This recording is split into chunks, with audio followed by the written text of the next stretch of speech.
திருப்பதி லட்டின் புனிதத்தன்மையை கடந்த ஆட்சியின் போது கெடுத்துவிட்டார்கள் என்று ஆந்திர முதலமைச்சர் சந்திரபாபு நாயுடு தெரிவித்திருக்கிறார். அண்மை செய்தியாக பார்க்கிறோம். இது தொடர்பான கூடுதல் விவரங்களோடு செய்தியாளர் புஷ்பராஜ் இணைகிறார். புஷ்பராஜ், விவரங்கள்.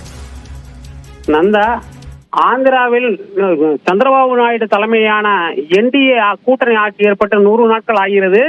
எனவே அந்த 100வது நாள் நிலையில் என்டிஏ கட்சி சட்டமன்ற உறுப்பினர்கள் கூட்டம் விஜயவாடாவில் உள்ள மங்களகிரியில் முதல்வர் சந்திரபாபு நாயுடு தலைமையில் நடைபெற்றது.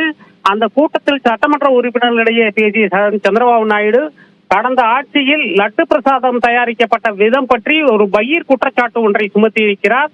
அதாவது அவர் கூறும்போது, கடந்த ஆட்சியில் லட்டு பிரசாதம் மற்றும் திருப்பதி மலையில் வழங்கப்படும் இலவச உணவின் தரம் ஆகியவை மிகவும் மட்டமாக இருப்பதாக குற்றச்சாட்டுகள் கூறப்பட்டன.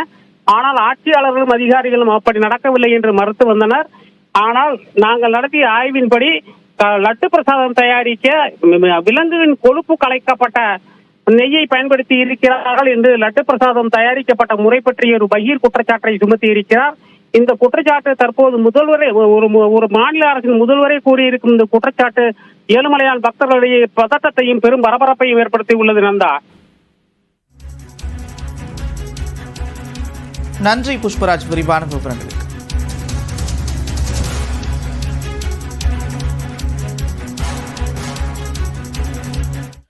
தொடர்ந்து 1 நிமிட செய்திகளை பார்க்கலாம்.